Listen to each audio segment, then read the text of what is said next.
ইউক্রেনের president Volodymyr জেলেনস্কির সাথে রুশ প্রেসিডেন্ট ভ্লাদিমির পুতিনের বৈঠকের কোনো পরিকল্পনা এখনো হয়নি। তবে জেলেনস্কির সাথে পুতিন দেখা করতে প্রস্তুত যদি সে শীর্ষ সম্মেলনের একটি এজেন্ডা তৈরি করা হয়। শুক্রবার এনবিসি নিউজের সাথে একান্ত সাক্ষাৎকারে এসব কথা বলেছেন রুশ পররাষ্ট্রমন্ত্রী সের্গেই ল্যাভরভ। তিনি বলেন, আলাস্কার প্রেসিডেন্ট ডোনাল্ড ট্রাম্পের সামনে তারা কিছু পয়েন্ট তুলে ধরেন যাতে ছাড় দেওয়ার কথাও বলা হয়, কিন্তু ওয়াশিংটনের আলোচনায় বিষয়গুলো প্রত্যাখ্যান করেছেন জেলেনস্কি। ওদিকে রয়টার্সের বরাতে ফক্স নিউজ বলছে, যুদ্ধের সমাপ্তিতে কিছু শর্ত দিয়েছেন পুতিন। আলাস্কা ও হোয়াইট হাউসের শীর্ষ সম্মেলনের পর ইউক্রেনের প্রেসিডেন্ট ভ্লাদিমির জেলেনস্কির সাথে রুশ প্রেসিডেন্ট ভ্লাদিমির পুতিনের দ্বিপাক্ষিক এবং এরপর প্রেসিডেন্ট ডোনাল্ড ট্রাম্পের সাথে ত্রিপাক্ষিক বৈঠকের জোর আলোচনা চলছে।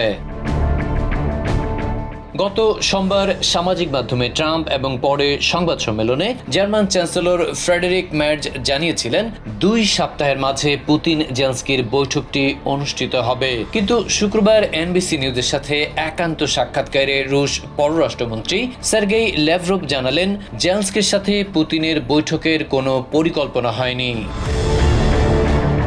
তবে জেলেনস্কির সাথে পুতিন দেখা করতে প্রস্তুত যদি সেই শীর্ষ সম্মেলনের একটি এজেন্ডা তৈরি হয়। ল্যাভরভ আরও বললেন, আলাস্কায় ট্রাম্পের সামনে তারা কিছু পয়েন্ট তুলে ধরেছিলেন যাতে ক্রেমলিনের পক্ষ থেকে ছাড় দেওয়ার কথাও বলা হয়, কিন্তু ওয়াশিংটনের আলোচনায় বিষয়গুলো সরাসরি প্রত্যাখ্যান করেছেন জেলেনস্কি।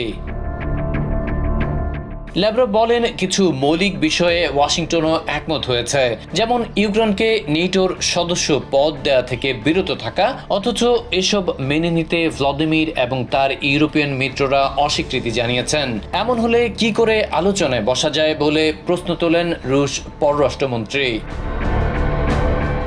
এদিকে ল্যাভরভের অবস্থান সম্পর্কে ট্রাম্পকে জানানো হলে তিনি সাংবাদিকদের জানান, দেখা যাক বিবদমান 2 পক্ষকে আলোচনায় মুখোমুখি বসানো যায় কিনা, তারপর পরিস্থিতি অনুযায়ী সিদ্ধান্ত নেওয়া যেতে পারে।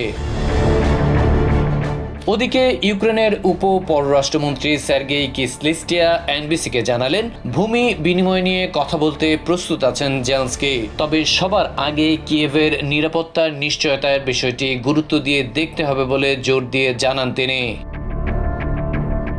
অন্যদিকে রয়টার্সের বরাতে ফক্স নিউজ বলছে, যুদ্ধের সমাপ্তিতে কিছু শর্ত দিয়েছেন পুতিন। প্রথমত, ইউক্রেনকে নেটো সদস্য পদ দেয়া যাবে না, ডোনবাস অঞ্চল দিয়ে দিতে হবে, এবং তৃতীয়ত, কিয়েভের মাটিতে পশ্চিমা কোনো সেনা মোতায়েন করা যাবে না। অন্যদিকে বৃহস্পতিবার ইউক্রেনে আমেরিকান মালিকাধীন একটি প্রতিষ্ঠানে ড্রোন হামলা চালিয়েছে রাশিয়া, তাতে বেশ ক্ষয়ক্ষতিও হয়েছে। সব মিলিয়ে পুতিন জেলেনস্কি বৈঠকে অনিশ্চয়তা, ক্রেমলিনের আগ্রাসনের তীব্রতা বৃদ্ধিতে যুদ্ধের সমাপ্তি নিয়ে আশাহত হয়ে পড়েছেন ইউক্রেনের সাধারণ মানুষ। Adib Mohammad, TVN 24 news desk. New York থেকে সম্প্রচারিত টিভিএন 24 টেলিভিশন বিশ্বজুড়ে বাঙালির কণ্ঠস্বর।